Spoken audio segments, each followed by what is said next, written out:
أعوذ بالله بسم الله إن ولي الله أعوذ بالله بسم الله إن ولي الله أعوذ بالله بسم الله إن ولي الله الفاتحة بسم الله الرحمن الرحيم الحمد لله رب العالمين الرحمن الرحيم مالك يوم الدين إياك نعبد وإياك نستعين اهدنا الصراط المستقيم صراط الذين أنعمت عليهم غير المغضوب عليهم ولا الضالين آمين اللهم صل على سيدنا محمد الفاتح لما أغلق والخاتم لما سبق ناصر الحق بالحق والهادي إلى صراطك المستقيم وعلى آله حق قدره ومقداره بركة المسائل.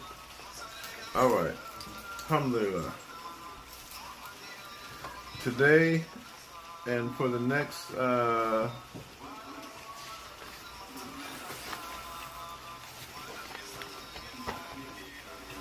maybe at least 4 or 5, I'll say today and the next 5 Mondays, we're making our intention to teach this qaside written by Cheikh Ahmad. It's called Ilham al-Wadud. Ilham is like an inspiration. Ilham is an opening or an inrush of knowledge.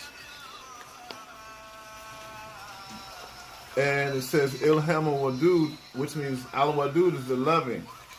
So this is paraphrased as the inspirations of the loving, or inspirations of the all-loving. Ilham al-Wadud was written by Cheikh Ahmad.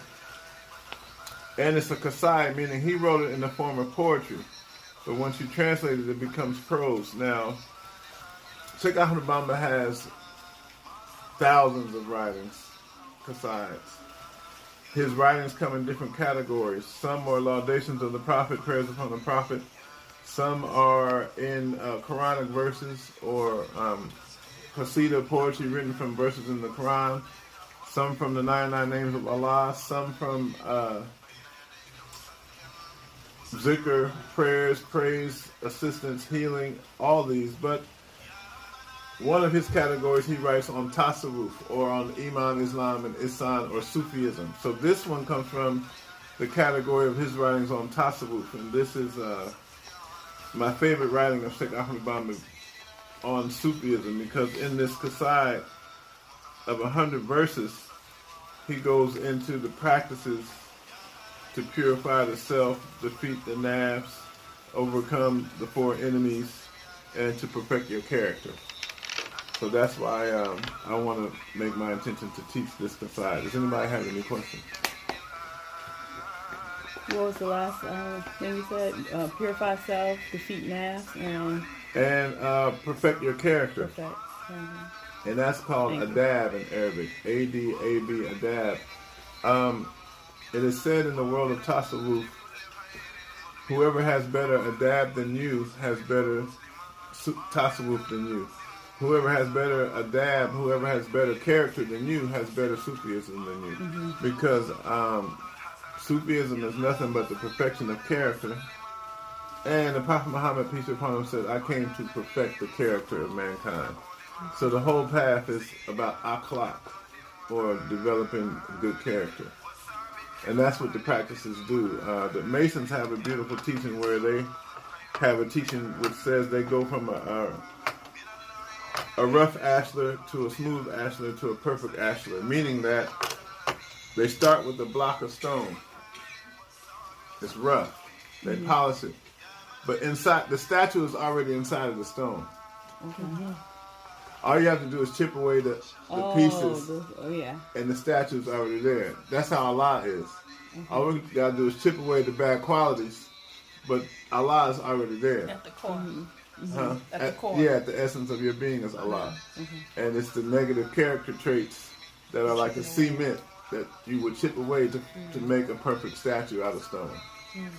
So that's a beautiful allegory from the Masons. And of course they stole that from ancient Kemet.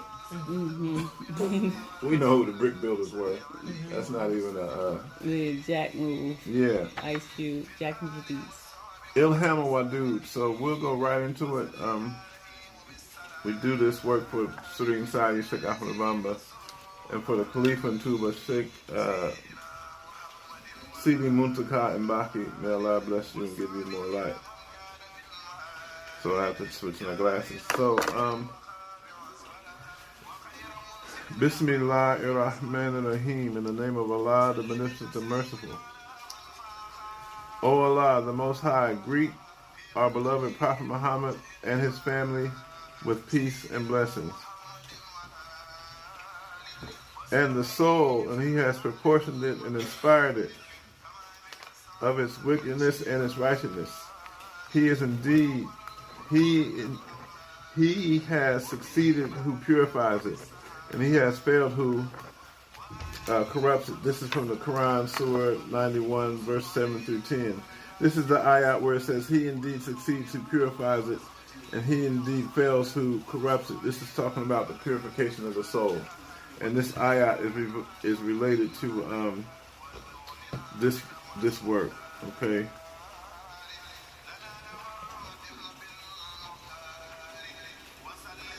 In response to a disciple, Sheikh Ahmad Obama put the essence of Sufism into this teaching. In this qaside entitled Ilham al-Wadud, the privileged servant of the Prophet recommends that a disciple aspiring for spiritual perfection must in their daily life scrupulously respect the rules of conduct, adab, in relationship to our Creator Allah. Mm-hmm. The literal meaning of ilham is something that is placed in the heart by Allah. Mm-hmm. The mutakalam, the polished scholar or the ilm of the pen,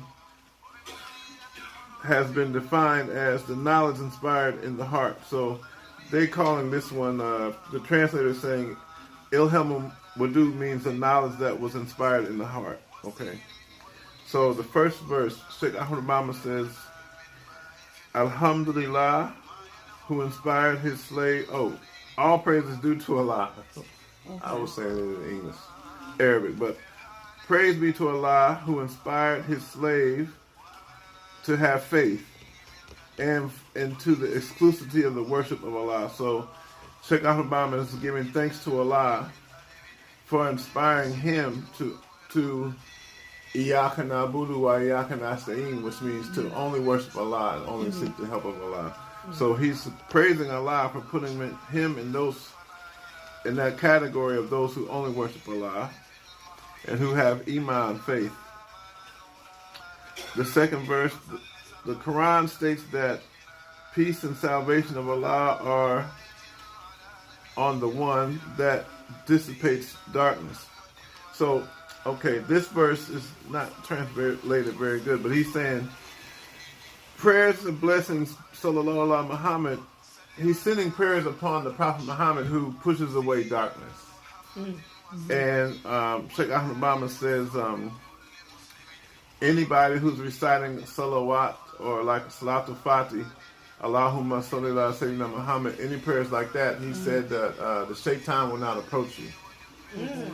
So any Salatul Fatih, if you're reciting it, the devil himself won't approach you.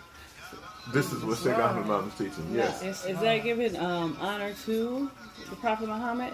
Is that why? Yeah. Yeah. And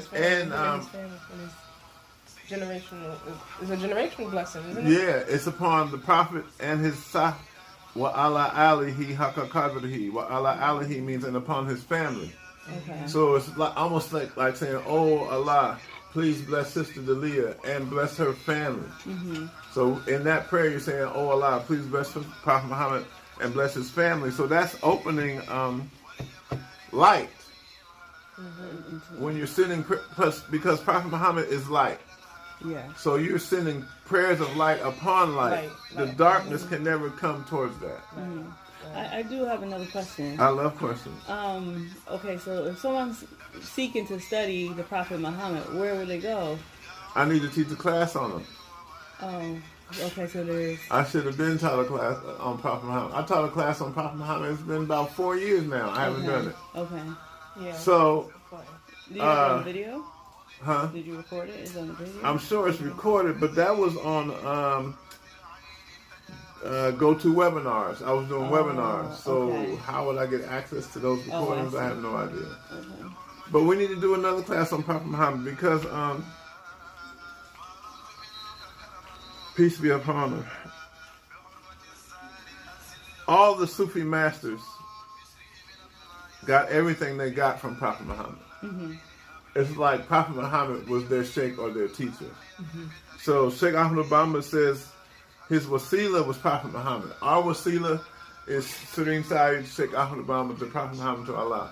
The wasila is the doorway to the next realm. So that's why when you open up your prayers, you're going straight to the doorway, the wasila.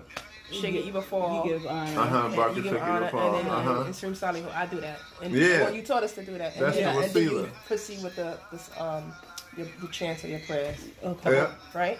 Okay. That's how you open the door. And then the Prophet Isa in the Bible says, I'm the door, the way, and the light. And none come to the transcendental being of Allah except through me. Mm-hmm. So there's always a door on the earth for the pure seekers of light to go through as a wasila. Now, wasila in Arabic, it literally means door seal. Okay. The seal across here is the wasila. The threshold. Yeah. Okay. So Sheikh Ahmed Bamba said that his wasila was Prophet Muhammad alayhi salam. So that's like direct. Yeah. So I need to do a class on Prophet Muhammad. The class I want to teach is crazy because I was thinking about teaching a class on the Prophet today. Prophet Muhammad alayhi salam was born on a Monday. But there's a book, 2 books we should teach. One is exoteric and one is esoteric. The first book we would teach on the Prophet Muhammad is by Martin Lings. Martin Lings was a Sufi, but he wrote a book called The Life of Muhammad based on the earliest sources. Martin Lings has a book called The Life of Muhammad based on the earliest sources. And Martin Lings was a Sufi from the Shadiliya order who spent most of his life in Egypt. Mm-hmm. And that book is the best book I've seen about the outer life of Prophet Muhammad alayhi salam. And that book also has some of the miracles of the Prophet in it. Okay. So we're going to do that book first, and then we're going to do a book by Bawa Muhammad, peace be upon him. Can you spell it? Bawa? Bawa? Yeah, B-A-W-A. B-A-W-A, Muhayyadeen. M-U-H-A. Y-A-D-E-E-N. Bawa Muhammad, may Allah bless us with a light from him, was a sheikh from Sheikh Abdul Qadir Jilani Tariqah who came from Sri Lanka to Philadelphia. Oh, yeah, I remember. We went to his place. Yeah, Bawa Muhammad. I heard about him. Wait, he's in the kitchen right by the door is his picture. Yeah, his picture got to be in this house. I know you mentioned him before, but my father might have mentioned him. Yeah. When I was a kid. Growing up. He mentioned him. Yeah. So Bawa has the most esoteric book in English on the Prophet Muhammad, peace be upon him. Okay. The name of the book is called Song of Muhammad. Song, peace, S-A-L? S-O-N-G, Song. Oh, Song. Song of Muhammad. Reading the book is an act of worship, I'm telling you. Reading that book by Bawa Muhammad is an act of worship. Everybody, you heard the Bhagavad Gita, right? Yeah. Bhagavad Gita means the Song of God. Okay. Bhagavad Gita is one of the highest books for transcendental knowledge of Krishna and Arjuna, Sheikh and disciple. It's called the Bhagavad Gita, the Song of God. So Bawa wrote a book called the Song of Muhammad. When you read that book, you see stuff in there about Prophet Muhammad alayhi salam that ain't in no book nowhere on planet Earth. That book, I don't even know how they got it in English. I was reading the book almost in tears, like, what? The things about Muhammad put in that book about the Prophet Muhammad is incredible. Let me tell you one story out of the book. Bawa Muhammad said that one day a being dressed in all white came to Prophet Muhammad's house, peace be upon him, and his daughter Fatima answered the door. The being said, Assalamu alaikum, I'm coming to see my younger brother. And the being was the angel Jibril. And Fatima said, "Oh, you think you're older than my father, Prophet Muhammad?" He said, "Yes, I'm old. He's my younger brother. I'm older than him." Fatima, the Prophet's daughter, asked the angel Jibril, You know that star that you see that come in the horizons every 50,000 years?" He said, the angel said, "Yeah, that's the most ancient star in the universe. I've seen that star come up at least 100,000 times, but the star only comes up every 50,000 years." She said, "Go in the house and ask Prophet Muhammad to take off his turban." The angel went in the house and asked the Prophet to take off his turban. The star was on the Prophet's head. Fatima said, "That star is my father. He's older than you, Jibril." Baba Hadin got stuff like that, and I was like, "No way! How can you have? Where did you get this story from?" Said, "No, Jibril, my father is the star that comes up every 50,000 years across the horizon. He done did it 100,000 times."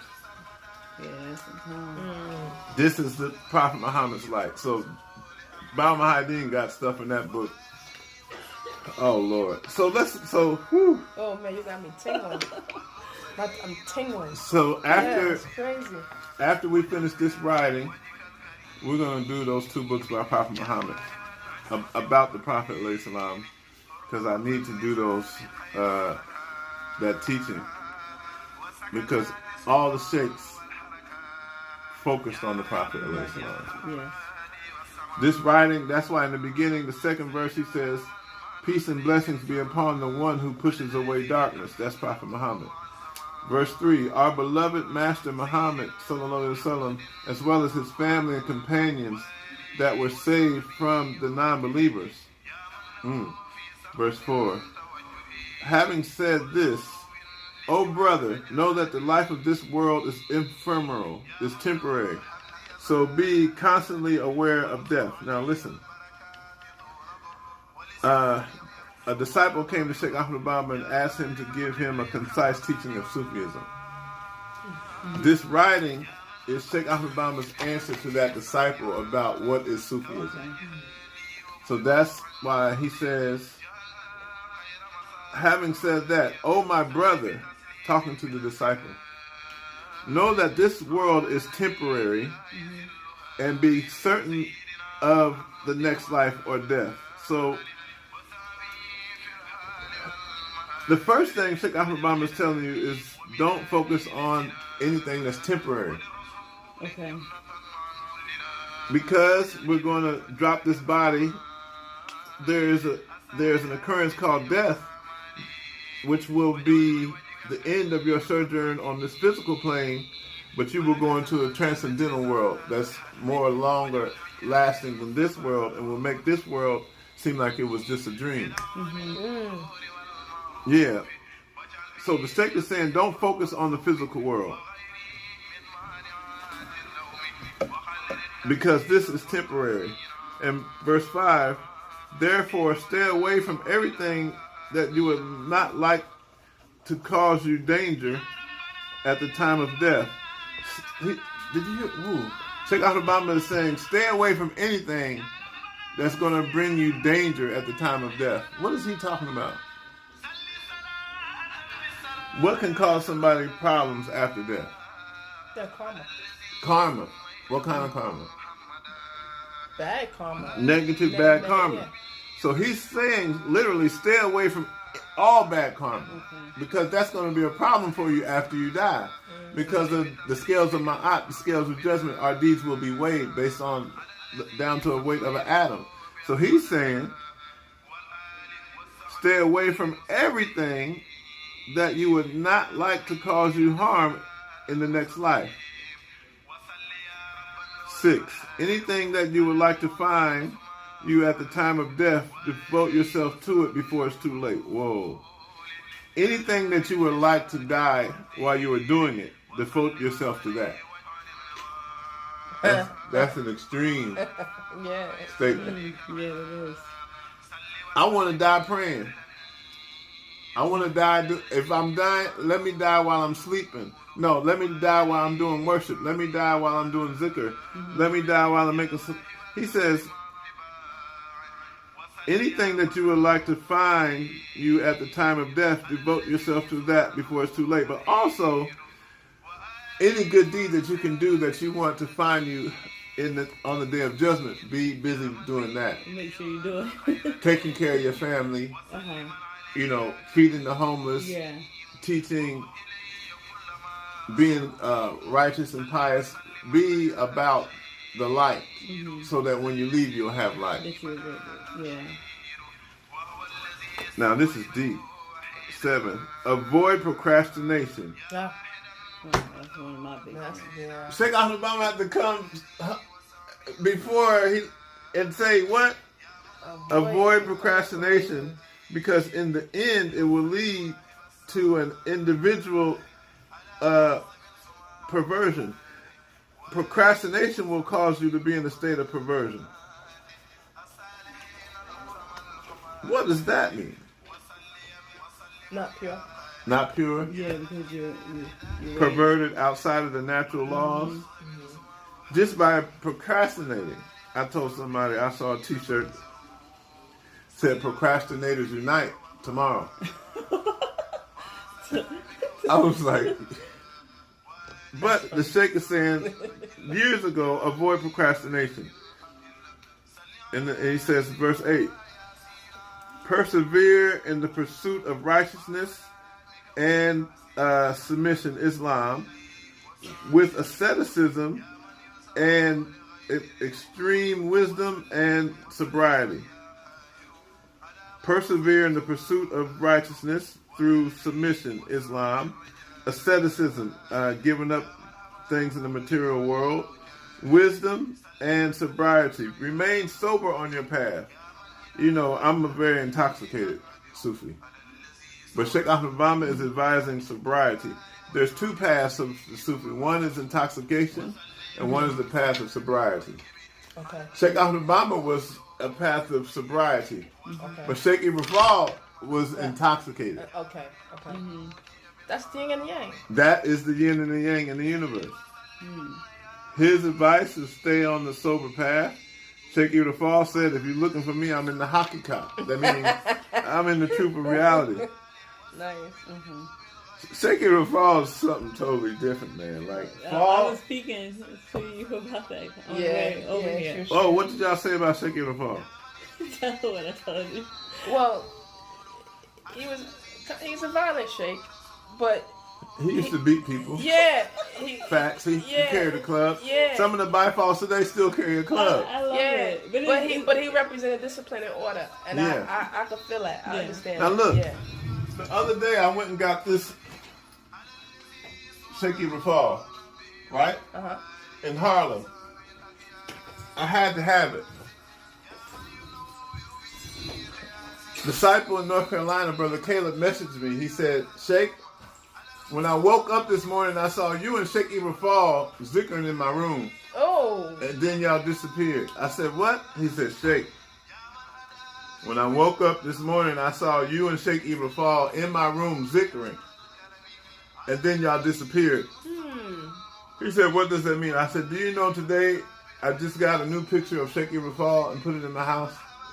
Now, how could you know that all the way in North Carolina? Brother Caleb messaged me that. Sheikh Ibrahim is a representative of the perfection of character and adapt through serving the Sheikh, through khidmah, through service.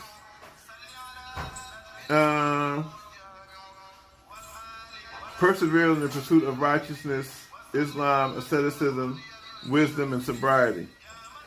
Neither should you seek benefits from anyone other than Allah, and do not covet your good fortune without being thankful to Allah. Neither should you seek benefits from anyone other than Allah. Iyyaka na'budu wa iyyaka nasta'in. Try to call on Allah for all things that we need. Oh, yeah.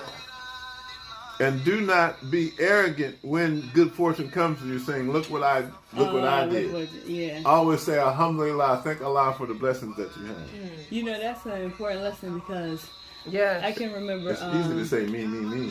Yeah, and then you have a complex when you think it's all about you. Mm-hmm. You know?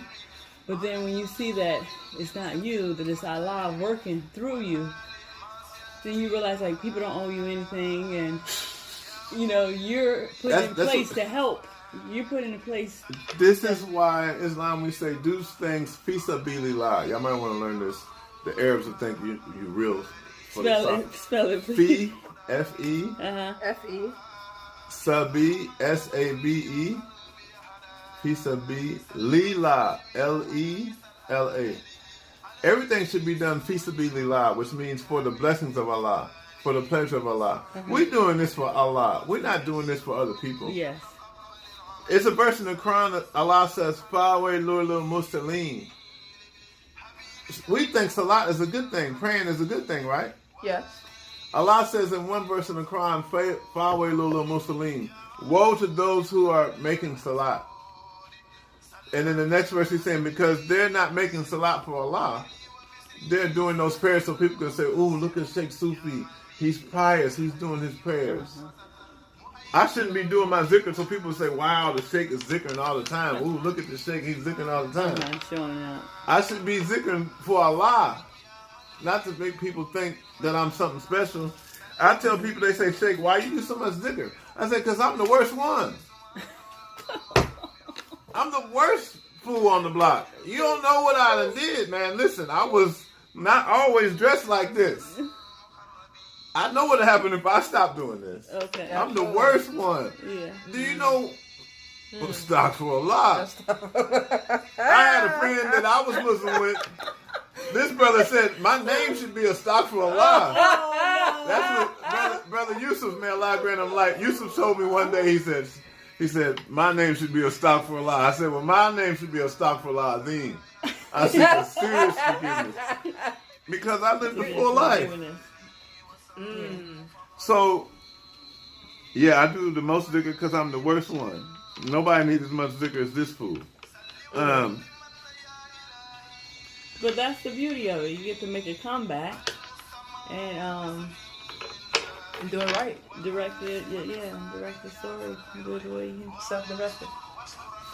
And then you can actually guide people authentically. You know when you give it to Allah, yeah. Always say Barki sitting inside you by the blessings of the Sheikh. Okay, verse 10. Whatever in the physical world leads you away from your Lord, whatever in this ephemeral world that leads you away from your Lord towards greed and doubtful fear, ensure that it does not cause you to perish. So in any of your negative deeds, don't die in doing that. Mm-hmm. If you have something you need to give up for your purity, do it before it's too late, basically. Okay. Whatever in this world that is taking you away from God, give that up now. I saw a church sign that said, if you seem far away from Allah, who moved? If you think you're far from God, who moved? Did you move or did God move? Well, Allah is Samad and Ahad, beyond time and space. Allah doesn't move. But the Sufi say something almost opposite. The Sufi say whoever thinks they're close to Allah might be far from Allah. And whoever thinks they're far from Allah might be close to Allah. It's just the opposite. Oh, I think I'm close to Allah. That could be your ego. Oh, I did this terrible sin. That could give you closest to Allah because He's giving you forgiveness. Man, this thing is I tell people, Sufism is a subtle science, Ya Latif. If you blink, you'll miss it. The Sufi path is so subtle. You have to be aware of all types of traps. I'll give you an example. I went to see Sheikh Rashid. He's a Sheikh from Brooklyn who studied in Sudan. Me and him are becoming best friends. The first time I went to where he teaches, his Zawiya on Malcolm X Boulevard in Brooklyn, the first day I went, he was sitting in a chair that was low to the ground. There was a chair next to him that was higher than his chair. Since I was a Sheikh, when I came in, they said, oh, sit in the chair, Sheikh. I looked at him and looked at the chair. You know how many blessings I would have lost if I would have sat in a chair that was higher than the chair that Cheikh was sitting in? Mm-hmm. I sat immediately on the floor. Mm. It looked subtle. Mm-hmm. But if you blink, I could have been like, oh yeah, let me just sit down. Yeah. I said, no way, I'm not going to visit this Cheikh and sit in a way that looks like I'm higher than him. Mm-hmm. That's bad adab. That's not good character. Mm-hmm. So I sat on the floor, and the disciples there couldn't understand why is he sitting on the floor if he's a Cheikh. I'm trying to then. Mm-hmm. So anyway, it looks subtle, but it's huge in the sight of Allah. Okay.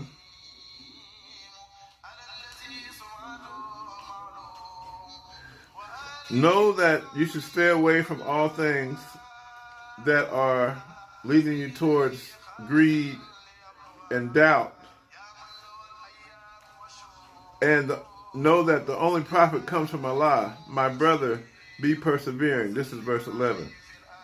My brother, be persevering. Avoid everything that is that might cause you to perish in a negative way. But know that all profit comes from Allah. All good comes from Allah. That's verse 11.